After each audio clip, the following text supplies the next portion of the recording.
This is the first time I've seen you in person since the Miami debate. Congratulations. Thank you. You're the nominee. I told you. You did.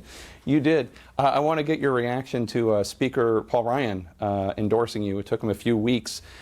It's interesting. When he told me in early May that he was not ready to endorse you yet, it seemed like he was suggesting he wanted you to change your behavior in some way before he would endorse you. But I can't see any evidence that you've changed in any way. So ultimately, did he blink? Why did he? No, he didn't blink. Look, he's a good man. He wants what's best for the party. And, you know, when you get right down to it, no matter how you cut it, it's very easy to figure. In the history of the primaries, the Republican primaries, I've gotten more votes by millions. You know, we have still 5 states to go. We have California, we have New Jersey, we have Montana, we have New Mexico. We have some big states. And I'm going to win all those states by a lot. And I'll tell you what, in the history of the Republican primaries, I've gotten millions of votes more than Ronald Reagan, who we all loved, and Dwight D. Eisenhower. You know, you go back. And I think he sees that, and I think a lot of other people, you know. So the winning is more important than whatever concerns he might have about you as a candidate? It's a party. The people voted. And that's millions of votes when we had 17 people, don't forget. So this isn't like, you know, we had 2 people. Like Hillary Clinton sometimes says, well, she had a little more votes than Donald Trump. She had 1 person. I had 17 people. So, you know, I mean, I blew out everybody, and I think they see that, and I think that's very important, Jake. Ultimately, that's the most important thing. You know, the other thing that's really nice about that story, the Republican Party has millions of more people, like millions of more people that voted in the primaries. I think it was because of me. I hope it was because of me, but millions of people voted in the primaries, some of whom never voted before. So Hillary Clinton, around the same time that Paul Ryan was making his announcement, Hillary Clinton was giving a speech. She had some very tough things to say about you. One of the things she said... She wasn't giving, she was reading a speech that was written by other people, okay? But go ahead. Okay. Sound bites. One of the things she said was, this is not someone who should have the nuclear codes. It's not hard to imagine Donald Trump leading us into war because someone got under his very thin skin. What's your response to that? Well, first of all, I don't have thin skin. I have very strong, very thick skin. And when somebody's right about me, I always, you know, if you do a report and it's not necessarily positive, but you're right, I never complain. I do complain when it's a lie or when it's wrong. But I have a strong temperament, and it's a very good temperament, and it's or when it's wrong.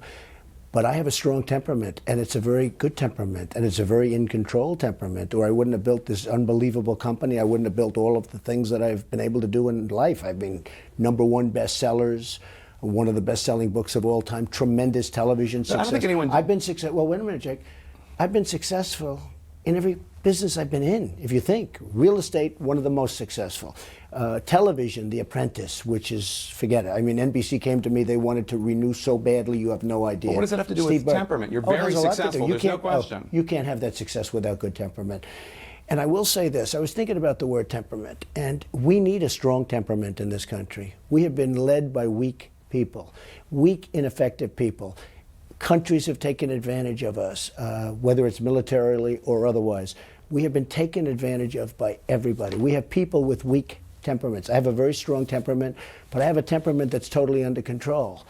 And, you know, she mentions that I'll bring us into war. She's the one that wanted to go into Iraq. I mean, she raised her hand. She didn't know what the hell she was doing. She raised her hand. I said, I don't want to go into Iraq. Iraq is going to destabilize the Middle East. And I was 100% right. Can I just say one point on that? I have looked so long and hard for any evidence. I'll give it to you. 2004, they had newspaper articles. Right, but the war started in 2003. It did, but you know what? You look at, I did an interview with Howard, and that interview was the first time I was ever asked a question. Don't forget, I was an entrepreneur. I'm a real estate person. Right, but didn't you say to Howard that you thought it was a good idea? This was before the war started, long before the war started. Right. And it was a very I don't know. First, nobody ever asked me the question. You know, when you're doing what I did, nobody was talking about a lot of the questions that you ask me today. And I sort of well, I don't know, maybe, I don't know. By the time that started, I was totally against it.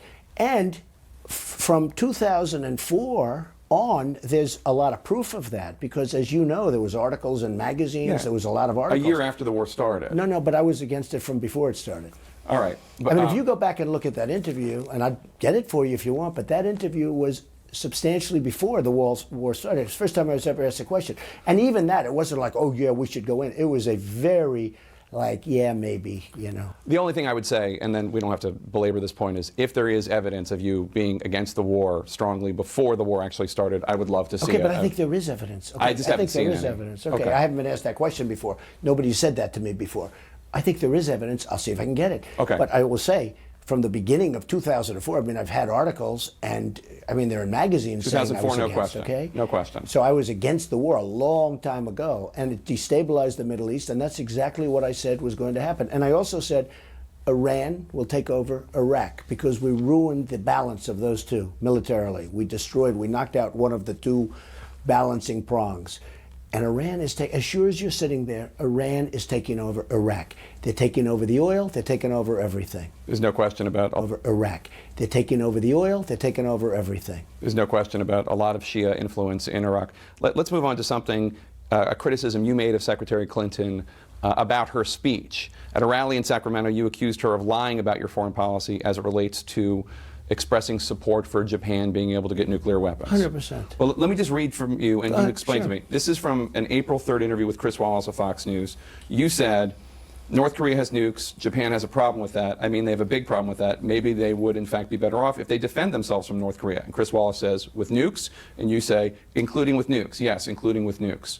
Yeah, So, but here's what you don't have. Every time I've ever said anything about Japan defending themselves, and again, they're going to have to defend themselves with whatever they're going to have. We right now defend Japan. Japan pays us a small fraction of the cost, a very small fraction. I want them to pay us at least the cost because we don't have. It's about 50%. It's actually less than 50%, but a general got on said 50% recently. But even if it was 50%, why aren't they paying us 100%? You want it to be 100%. Of course they should pay 100%. You're talking about billions and billions of dollars, and you're talking about worse than that. You're talking about World War III. Somebody attacks Japan, and we end up in World War III. It's a and by cogent the point, way, but what about- no, listen to this. If we get attacked, Japan doesn't have to defend us. Okay, that's pretty bad. Whenever I talk about Japan and defense and NATO and defense and Saudi Arabia and, by the way, Germany, a lot of people don't even know. You know, until I got involved in this argument, most people didn't even know we were defending Japan and Germany. They knew about Saudi Arabia. I mean, Saudi Arabia's got more money than anybody. Why aren't they paying us? Okay. We have bases. We have military bases. And you know, in we Japan pay and rent Germany. on those bases. We pay rent. And you know, we pay rent in Saudi Arabia. We're defending them. We're paying rent. But anyway, my only point is No, what I'm saying, though, Jake, is how can this be possible? Why aren't they paying at least the cost? And don't forget, that cost, then we have tremendous backup and other things. I mean, we're providing a tremendous service. Our country is stone cold broke. We owe $19 trillion. It's going to be $21 trillion very soon. We have Obamacare, which is a total disaster. You saw yesterday in Texas, 60% increase with Blue Cross Blue Shield through Obamacare. 60% increase. It was, I mean, it should be a scandal, but nobody's even reporting it. It's hardly being reported. So whenever I talk about Japan or Germany or Saudi Arabia, I always say, no. If they don't make us whole, they may have to defend themselves. And that's where the nukes would come in. If they don't pay for the 100%. That's up to them. It's not up to me. It's up to them. Okay. But you know what I think is going to happen? You have to be prepared to walk from a deal. You can't go in there saying, like Hillary said, we will never let our partners down. We will never, never, never. Okay, that's wonderful. Except, you know what? If I'm Japan, I say, good. We might as well keep paying the 50%. It's actually less than that. We might even just keep paying what we're paying, which is a fraction of the cost. You have to be prepared to walk. If you aren't prepared to walk, you're never going to be able to. These are very smart people we're dealing with. Okay? These are very smart people we're dealing with, okay? They've been ripping us off for a long time. And I love Japan. I have many friends in Japan. These are U.S. allies. I mean, major U.S. allies. Excuse me. Yeah. It's got to work two ways. Okay. They never talk about the economics. They never talk about the cost. Big factor. Big factor. They always say Donald Trump. So she says, Donald Trump. I could take that speech and almost all of the lines, but certainly more than half, it was just written by professional people. And then she read it. I mean, you tell me, that's presidential, okay? But she read it. So much falsity in there. I mean, so many things were wrong. But I could take that speech, and I actually will be doing it. I think I'm going to give a little retort to her speech. Mm-hmm. Maybe I'll do it on Monday before the election. And many of the things that she said were absolutely wrong. I want to get your response to some violence we've seen outside events of yours. Violence committed by people opposed to you. By thugs. What is your message? by thugs. What is your message? The people that burn our American flag, they're thugs. What is your message to these people committing these acts of violence? I would be very strong if I were the police. I think Sheriff Joe Arpaio would not have let a thing like that happen. I will tell you, because we had a potential of some violence. He walked in there and they just split up like you've never seen. So you think anything. the police forces have No, I failed? think, well, they didn't have too many, but I will say this. No, I'm the biggest fan. No, but you But don't have think to they be were able to do aggressive their enough? job. No, I think they have to be able to do their job. I think the police forces are being treated very unfairly in this country. They're afraid to do anything because they don't want to lose their jobs. They don't want to lose their pensions. They don't want to be criticized. And things are happening. Let me give you an example. We had a tremendous crowd, as you know, last night. It was a love fest inside, no problem whatsoever. It was a love fest. It went on for an hour. I spoke for an hour. The people were cheering and standing ovations. I mean, it was an amazing thing. Right. Outside, there were probably 150 people. Some of those people they go to every rally. Okay, they're, in my opinion, they're paid agitators, but you can figure that out better than anybody. When my people walked out, they're peaceful people. Eggs were thrown in a woman's face. It's not acceptable. I don't. My people didn't start it. Eggs were thrown in somebody's face. You know, it was very interesting. Last week I was in San Diego. I had a massive crowd, and many of them were Marines and they were Navy SEALs. They were tough because San Diego is very much of a military area. And these people walked out and they saw what was happening, and man, was that problem over with pretty fast. Let me ask you about comments you made recently. By the way, it's very important, though, that I say the people that are causing that problem, they're not my people. They're people that are outside. They're thugs and they're agitators. They're bad people. I think they're sent by the Democrats. Do you have evidence of that? Well, they have the Bernie signs. They got a lot of Bernie signs. So they're Bernie supporters. Well, they got Bernie signs, and the Bernie signs, the same people, the same signs that they use at their rallies. I want to ask you about comments you made about the judge in the Trump University case. You said that you thought it was a conflict of interest that he was the judge because he's of Mexican heritage, even though Indiana. Yeah. Hillary Clinton said that is a racist attack on a federal judge. Oh, I know. She's so wonderful. You know, I mean, here's a woman that should be put in jail for what she did with her emails, and she's commenting on But this. what about let the me just tell you. substance of the- Let me just tell you. It's very simple.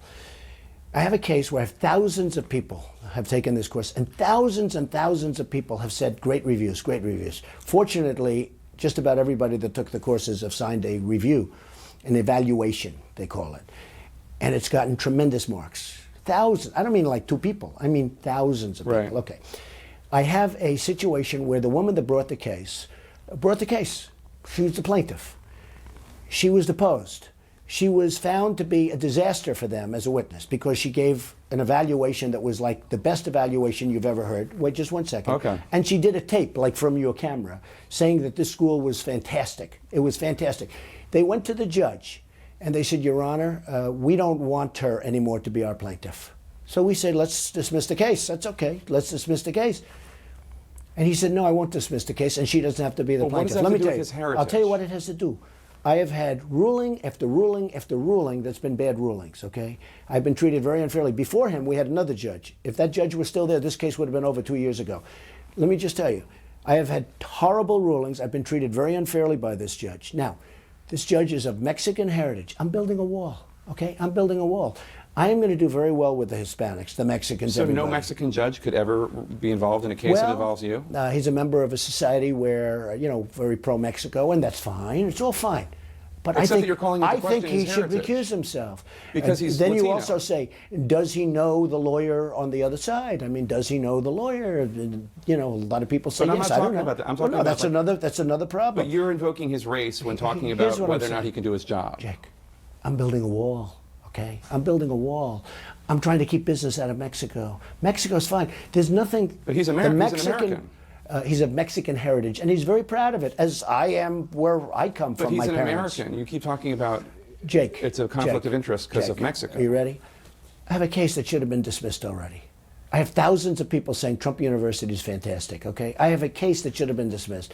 I have a judge that never, ever gives a... Now we lose the plaintiff. He lets the plaintiff of the case out.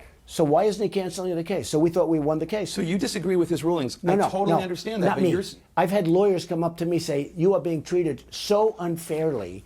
It's unbelievable. Do you know the plaintiffs in the case have all said wonderful things about the school, and they're suing? You know why they're suing? Because they want to get their money back. I don't really want to litigate the case You have to. of Trump University. Because if he was giving me fair rulings, I wouldn't say that. My question is, Jake, if he were giving me fair rulings, I wouldn't be talking to you this way. He's giving me horrible rulings. I don't care if you criticize him. I wouldn't be talking to you this way. He's giving me horrible rulings. I don't care if you criticize him. That's fine. You can criticize every decision. What I'm saying is, if you invoke his race as a reason why he can't do his job. I think that's why he's doing it. But I think that's why he's doing it. When Hillary Clinton says it's a racist Hillary attack. Clinton is a stiff. If Hillary Clinton becomes president... Paul Ryan today said he didn't care for the way that you were attacking this judge. Look, I'm just telling you, Paul Ryan doesn't know the case. Here's the story. Isn't it the I should have won this case on summary judgment. This is not a case. This is a case I should have won on summary judgment. Do you know the law firm paid Hillary Clinton hundreds of thousands of dollars to make speeches? Do you know the law firm has... I do. We've reported We've reported it on my show. Okay, good. Well, I'm glad. You're the only one. The law firm, wait a minute. The law firm paid hundreds of thousands of dollars to Hillary Clinton for speeches. Before either of you She wasn't worth it. Everybody fell asleep during a speech. Before either of you were running for president, they did. But here's just the fundamental question. Do you know that they've contributed tremendous amounts of money to her campaign? Yes. Do you know they've contributed a lot of money to Eric Schneiderman, the New York Attorney General? Here's my question. No, do you know that?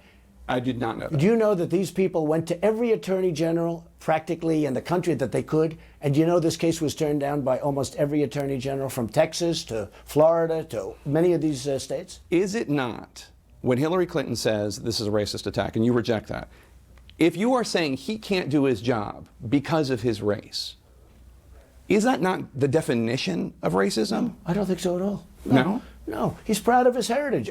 I respect him for that. You're saying he can't do his job because of it. Look, he's proud of his heritage, okay? I'm building a wall. Now, I think I'm going to do very well with Hispanics. Citizen. You know why I'm going to do well with Hispanics? Because I'm going to bring back jobs, and they're going to get jobs right now. They're going to get jobs. I think I'm going to do very well with Hispanics, but we're building a wall. He's a Mexican. We're building a wall between here and Mexico. The answer is, he is giving us very unfair rulings. Rulings that people can't even believe. This case should have ended years ago on summary judgment. The best lawyers, I have spoken to so many lawyers, they said, this is not a case. This is a case that should have ended. This judge is giving us unfair rulings. Now I say why. Well, I'm building a wall, okay? And it's a wall between Mexico, not another country. But he's not from Mexico. In my opinion, he's from Indiana. He's Mexican heritage, and he's very proud of it. But you're not from Scotland because you have Scottish heritage. Hey, you know what? I'm not building a wall between Scotland and the United States. I have two more questions. I'm being told we're running out of time. I interviewed Senate Majority Leader Mitch McConnell, who has endorsed you, and he just wrote a book, and in the book he talks about how he did not vote for Barry Goldwater in 1964 because Barry Goldwater voted against the Civil Rights Act, and he thought that destroyed years and years of great work the Republican Party had done for civil rights, and it alienated blacks from the Republican Party for generations. He is worried that you might do the same thing for Latinos. I don't think so. I don't think so. Look, he's worried about a lot of things, I guess, but I don't think so. I think I'm going to do very well with Latinos. I don't think so. I think I'm going to do very well with Latinos or Hispanics. You know, I employ thousands of Latinos. I employ, over the years, thousands of Mexicans. They're great. They're great. I deal with them. I sell apartments. I deal with them. By the way, I deal with China. I have tremendous business relationships with China, including having the largest bank in the world of a tenant in one of my buildings in Manhattan, right. And selling lots of condos. I get along with these countries, by the way. And I don't blame Mexico, and I don't blame the leadership of Mexico. I don't blame the leadership of China. I blame the leadership of the United States, because they're doing stupid things. I don't know, are they stupid people? I guess the answer is yes, or they have bad intentions. It's one or the other. But you look at what's happening to our country, and you congratulated me before on winning, and I told you I was going to win. And one of the primary reasons I felt so confident was that the people of this country are smart, and when they see the stupidity going on with the Iran deal and these trade deals that are just sucking the blood out of our country, they're sucking the jobs and the money out of our country, I felt I would win, and I turned out to be right. Last question, a fun one for you. If you win, or in your construct, when you win, you're going to move into the White House, yes? Yes. Will you redecorate it Trump style? No, I wouldn't. I just want a place, honestly, look, it's a very special place. It's a very special building. A lot of people say I'm going to move into the hotel that I'm building 2 blocks away. No, the White House represents something so important. So no big Trump sign on top of the White House? It's going to be beautiful. It's going to be well maintained. It's going to be just like it is. I'm going to be working. I'm not going to be decorating. I'm going to be working. We're going to make new deals with China, new deals with Japan, new deals with Mexico. We're going to make great deals for the country. We're going to make the country rich again, and we're going to make our country great again. Mr. Trump, thanks so much for your time. I always appreciate you taking my questions. Thank you so much.